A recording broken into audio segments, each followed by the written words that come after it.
Bonjour à tous, je suis Franck Sebag et je suis très heureux de vous accueillir dans ce nouvel épisode de notre podcast qui cherche à mieux comprendre comment se construisent les plus belles histoires de la French Tech. Si nous nous intéressons à ces histoires, c'est qu'elles ne sont pas le fruit du hasard. Elles naissent d'une alchimie complexe où se mêlent des idées, de la chance, du courage, du talent. Ce sont des aventures humaines où le sentier passe parfois par des hauts, parfois par des bas et où les sommets s'atteignent en équipe. Toutes sont uniques et toutes sont riches d'enseignements. Ce qui m'intéresse plus particulièrement ici, c'est de comprendre avec vous comment se crée cette alchimie. Aujourd'hui, j'ai le plaisir d'accueillir Pierre-Antoine Dussolier, CEO et fondateur d'IBAN First, une fintech spécialisée dans le service de change et de paiement transfrontalier en B2B. Cette plateforme permet aux entreprises de gérer, collecter et d'envoyer des fonds dans plus de 30 devises tout en proposant des stratégies de couverture sur mesure pour se protéger contre les fluctuations des taux de change. Grâce à cette technologie avancée, IBAN First simplifie et optimise les transactions internationales des entreprises. Comment Pierre-Antoine voit-il l'évolution future des paiements transfrontaliers et quelle innovation prévoit-il pour IBAN First ? Quelle est l'importance de la transparence et de la sécurité dans le modèle d'affaires d'IBAN First ? Nous explorons ces questions avec Pierre-Antoine au cours de cet épisode. Vous écoutez Grow Fast Now What, le podcast qui donne la voix aux acteurs de la French Tech. Bonjour Pierre-Antoine. Bonjour Franck. On est très heureux de pouvoir discuter avec toi.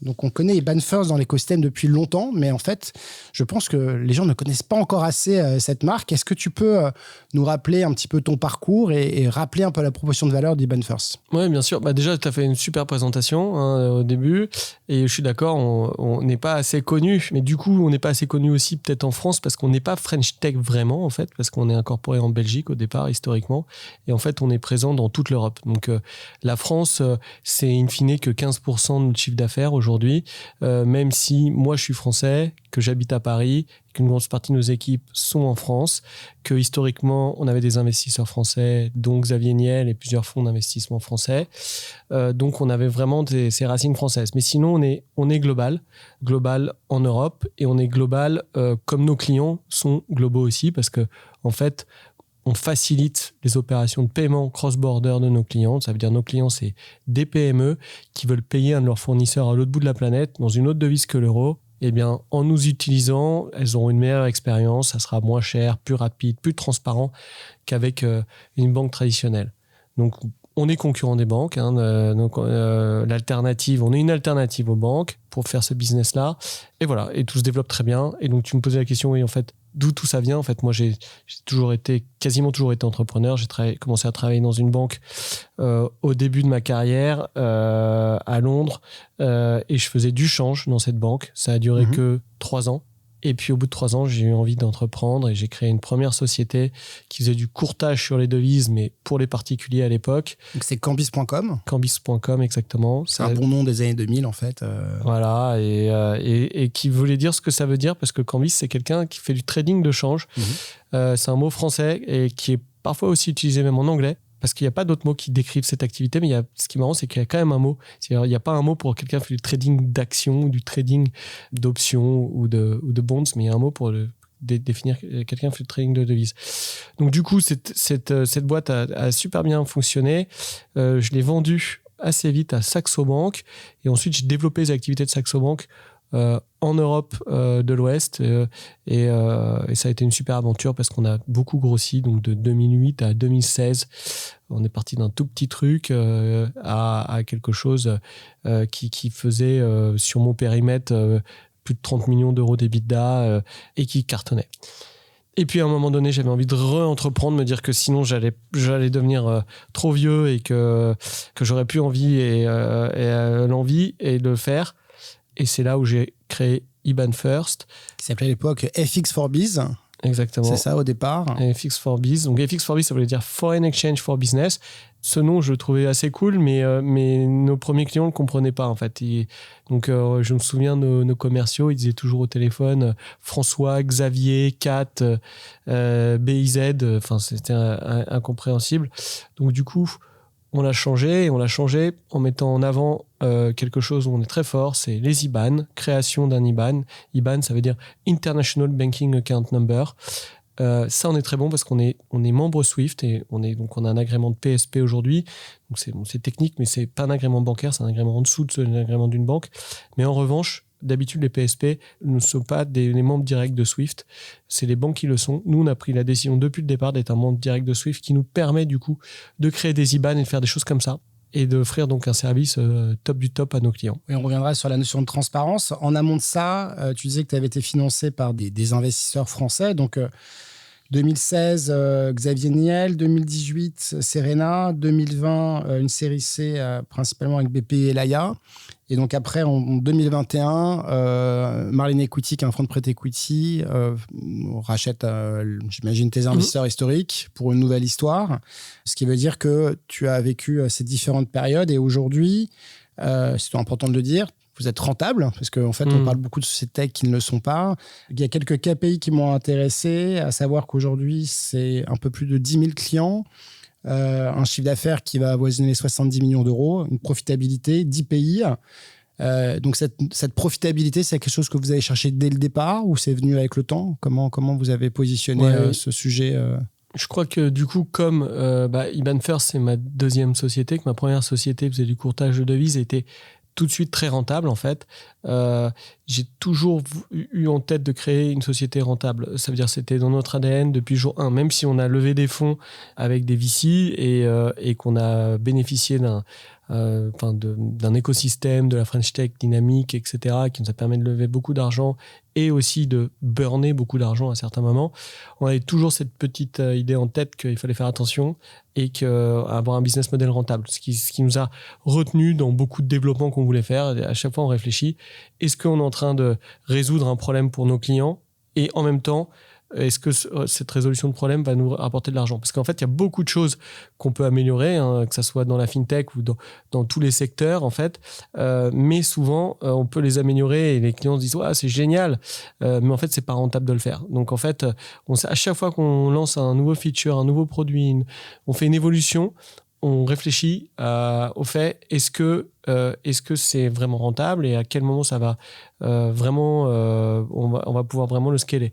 Donc depuis le départ, on a toujours eu cette vision-là, ce qui fait que c'était assez logique lorsque Marlin Equity investit chez nous qu'on soit rentable à un moment donné. Parce que quand même, quand Marlin est venu, on n'était pas encore rentable. Alors que d'habitude, les fonds de private equity, même en grosse comme ça, souvent, ils aiment bien quand même les boîtes sont rentables. Mais ils ont pu voir, en fait, dans la structure de nos opérations et ce qu'on était en train de construire, que même s'il y a beaucoup de croissance, il y avait quand même une rentabilité sous-jacente du produit. Et donc, si on revient au pain, en fait, des entreprises aujourd'hui, c'est de dire je suis trésorier d'une PME ou directeur financier, je dois payer des fournisseurs en devises.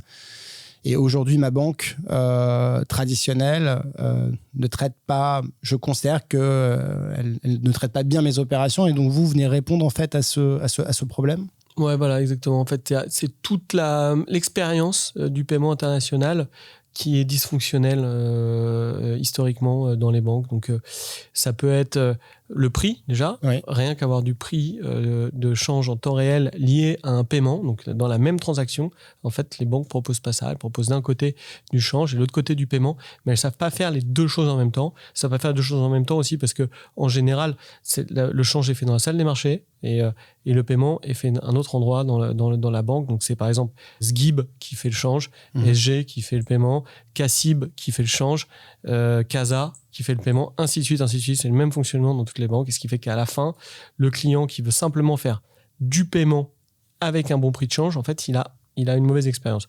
Donc ça, c'est le prix, mais il y a aussi le tracking des paiements, l'expertise aussi autour du paiement. C'est-à-dire le Hong Kong dollar, ça ne fonctionne pas comme le dollar. Et si jamais on passe par son conseiller global qui vend aussi des cartes bleues ou du financement ou des choses comme ça, il ne sera pas expert sur ce domaine-là. Et comme c'est quelque chose de très important dans la vie d'une entreprise, en fait, les entreprises veulent de l'expertise en face d'elles. Et d'ailleurs, je crois que dans vos critères différenciants, donc la transparence est hyper importante et vous vous basez sur le Swift GPI, qui est quand même le tracker absolu qui permet de savoir à tout moment où en est en fait la transaction. Donc ça, par exemple, si tu nous expliques un peu le point, moi je suis encore une fois trésorier, CFO, je ne sais pas où en est l'argent, est-ce que c'est parti de la banque, est-ce que ça a été reçu, donc grâce au Swift GPI, qui est quelque chose qui existe dans les banques, je crois comprendre que vous le mettez à disposition, ce qui permet de mieux suivre. Est-ce que c'est bien ça ? Exactement, c'est ça. En effet, Swift GPI, c'est une technologie que fournit Swift. On est obligé d'utiliser Swift pour faire du paiement international. Après, Swift GPI nous offre ce moyen de traquer les paiements, mais ce tracking les banques le gardent pour elles-mêmes en fait. Elles le donnent pas à leurs clients. Donc si on est bloqué, un paiement est bloqué, un client va appeler sa banque pour voir où en est son paiement et le banquier va ensuite essayer de trouver un accès sous le GPI. Il va lui répondre le paiement il est à tel endroit. Nous, ce qu'on a fait, c'est qu'on a utilisé toutes les informations de sous le GPI qu'ensuite on redonne au client qui peut lui-même du coup accéder à ce tracking de manière complètement transparente. Et ce qui est intéressant, c'est en fait un paiement peut passer par jusqu'à 5 banques intermédiaires en fait quand il part de France. Ça veut dire si on paye du dollar en Chine par exemple, le dollar c'est pas la devise chinoise, donc on est obligé de passer par des clearers américains. Les clearers américains c'est peut-être des clearers qui sont différents dans la banque qui reçoit l'argent et la banque qui envoie l'argent. Donc il peut y avoir 2 clearers américains.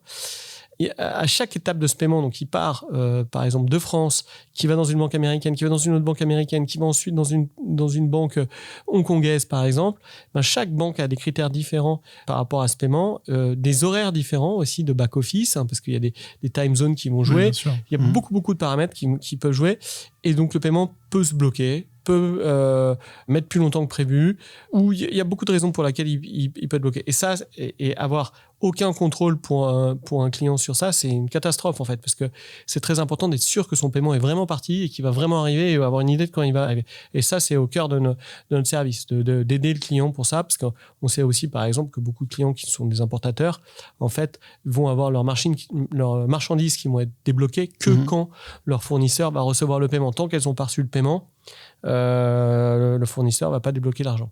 Donc en fait, en termes d'avantages concurrentiels, donc on voit qu'on a un monde qui se sépare entre les entreprises qui utilisent leur banque pour faire cette transaction-là.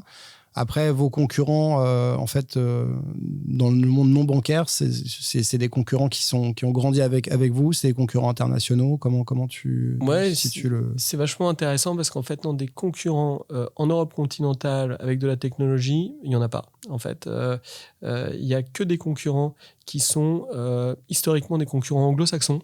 Parce qu'en Angleterre, il y a toujours eu la livre sterling face au reste du monde. Donc, toujours eu beaucoup de besoin de change. Et donc, il y a beaucoup de petites entreprises, souvent, qui sont vraiment des brokers au téléphone et fait une surcouche pour faciliter à leurs clients l'accès aux banques. Donc, parce qu'en effet, les banques, pour les raisons que je disais tout à l'heure, n'arrivent pas à fournir un bon service pour les PME pour faire du change. Et donc, du coup, il y a des gens qui ont créé des trucs un peu comme des CGP en France ou des courtiers en assurance en France, des choses comme donc ça. C'est un monde d'indépendants, de gros indépendants qui en ont fait une pratique bureau de change un peu historique. Oui, il y a peut-être une centaine d'indépendants qui font 2-3 millions d'euros de chiffre d'affaires en Angleterre sur ce business-là. Et après, il y en a peut-être 4 ou 5 maximum qui sont assez gros, qui peuvent faire entre 50 et 100 millions d'euros et qui sont un peu plus organisés du coup que des purs indépendants, enfin qui sont indépendants mais qui sont pas des one-man show, quoi, qui sont des boîtes un peu plus grosses. Ouais. Et du coup, donc là, en préparant, j'ai vu que c'était à peu près 2 milliards de transactions par mois. Ce qui m'a un peu étonné, c'est que finalement, vous ayez plus de transactions euros que de devises, ce qui veut dire qu'aujourd'hui, les clients d'IBAN First utilisent aussi la plateforme pour faire des transactions qui sont euro-euro, parce qu'ils trouvent ça plus simple. C'est quoi le... Ouais, exactement, c'est ça en fait. On a un positionnement maintenant qu'on n'a pas choisi au départ, mais qui est de fait, c'est qu'on devient comme un global account pour nos clients, qui en fait trouvent la plateforme plus simple à utiliser pour faire tous leurs paiements, pas simplement des devises, mais aussi de l'euro, parce que dans cette plateforme, on a créé depuis le départ quelque chose qui était hyper adapté pour les PME. Par exemple, on a un système de multi-signature, mais qui est très facile à mettre en place. Donc très facilement, en quelques secondes, on peut donner les droits sur des paiements à un assistant, à un CFO. On peut, avec des montants différents selon la taille des paiements. Et on peut aussi gérer plusieurs sociétés via la même plateforme. Ça, c'est aussi hyper intéressant, très facilement, sans se reconnecter. Donc, très souvent, les entreprises, en fait, ont plusieurs entités. Elles ne veulent pas se connecter à plusieurs banques à la fois, perdre du temps à faire ça. En fait, nous, voilà. Et puis après, même dans le process même de paiement, on va plus vite. En fait, faire un paiement, c'est pas très intéressant. Donc, il faut avoir une plateforme qui va vite, qui est facile à utiliser, qui est sécurisée. Ça, en fait, voilà, nous, on travaille dessus. On a une équipe de 140 personnes en R&D et au produit dont le boulot, c'est juste simplifier, améliorer sans cesse cette plateforme. Donc, j'avais noté 400 salariés, toujours le cas. Donc, en fait, vous restez une société très tech importante, 140 sur... on a donc 30%, un peu plus de 30% de tech. Et donc, ça m'amène à la question d'après. Aujourd'hui, quand on parle tech, on parle d'expérience client. Quand on parle d'expérience client, forcément, on parle d'IA. Quelles sont vos interactions aujourd'hui avec ce sujet-là? Donc, l'algorithmique est toujours présent depuis des années. Est-ce que vous commencez à tester un petit peu l'IA générative pour l'interface client? Comment vous allez intégrer ces nouvelles technos? Oui, bien sûr. Alors, on fait plein de choses comme tout le monde en ce moment. Bien sûr. Tester. Voilà, on teste dans tous les sens. D'ailleurs, souvent, c'est marrant parce qu'il y a beaucoup de choses qu'on teste et qui sont sympas à tester, qui sont hyper impressionnantes, mais qui sont très durs ensuite à mettre en place et à scaler. C'est frustrant. Mais plein de choses, sauf, par exemple, on teste quelque chose avec des clients, donc on teste live, un produit qu'on a appelé Bérénice, où en fait, on donne des instructions à une IA via WhatsApp ou via des mails pour que ça aille hyper vite, où en fait, on dit, voilà cette facture, paye dans 3 jours. Et en fait, on a décidé de faire ça via email ou via WhatsApp pour que ça soit encore plus rapide que d'accéder à notre plateforme. En fait, on a réfléchi, on s'est dit où est-ce que l'IA peut vraiment aider. En fait, c'est dans la rapidité, la simplification encore plus de ces tâches. On s'est dit, voilà, par exemple, un CEO, s'il veut aller vite, il n'a pas son back-office à côté de lui, mais il veut payer une facture absolument. Il veut que ça soit facile à faire. L'IA peut faire ça. Donc, bien sûr, l'IA va lire la facture et va retranscrire toutes les informations de la facture en informations de paiement, va créer les instructions du paiement, va écrire le montant. Même le CEO peut dire je voudrais payer dans 10 jours. Mais comme ça, tout est codé. Donc, l'IA lui envoie un mail, on dit voilà, est-ce que c'est bien ça que tu veux faire? Et là, il suffit qu'ils disent oui et le paiement est fait. D'accord. Donc, du coup, Bérénice, il est installé en interface chez le client, connecté en API avec le logiciel comptable pour que ça parle. Ça permet de prompter, en fait, de faire une demande en langage naturel pour le CEO. Et une fois que c'est retraduit, ça vous envoie, vous, une instruction et vous la récupérez. Parce qu'on a le sujet de la sécurité, toujours. À chaque fois, c'est toujours le lien entre... On est tous en train de tester, en fait, de l'IA générative. Et à un moment donné, on se dit, mais au niveau sécurité, est-ce que je suis bien ou pas bien? Est-ce que je dépasse, en fait, la limite? Et quel verrou je dois mettre? Donc là, le verrou, c'est vous renvoyer pour être certain de confirmer. Avec tous les... il y a des phishing codes qu'on met, enfin anti-phishing code qu'on met. Et en effet, en fait, très souvent, l'UX, le trade-off de l'UX, souvent, c'est la sécurité, en fait. Surtout sur du paiement. S'il n'y a pas de problématique de sécurité... très naturel et on pourrait faire des choses... On pourrait faire Instagram pour faire une plateforme de paiement. Mais en fait, il y a quand même ces grosses problématiques de sécurité à bien avoir en tête. Ouais. Et du coup, comment vois-tu en fait l'avenir d'Iban First? Alors, j'ai pas la répartition géographique du chiffre d'affaires. Comment vous vous situez, sachant que quand on parle de paiement transfrontalier, de facto, l'Europe, c'est un peu limité. Donc, c'est forcément une interface Europe versus autres pays en dehors de l'euro.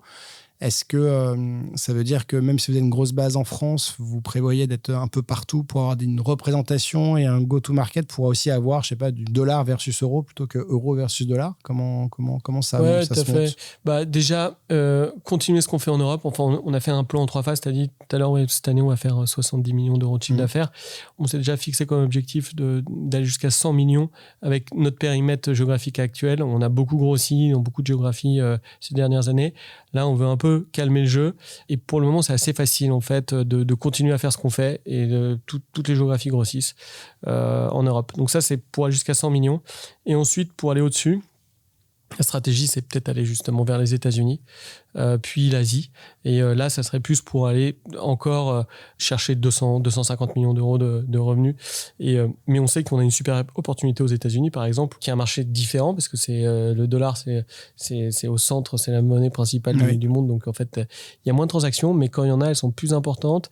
Et là, pour le coup, je disais qu'ici, peut-être en Europe, on avait des concurrents anglo-saxons. Aux États-Unis, il y a personne, quoi.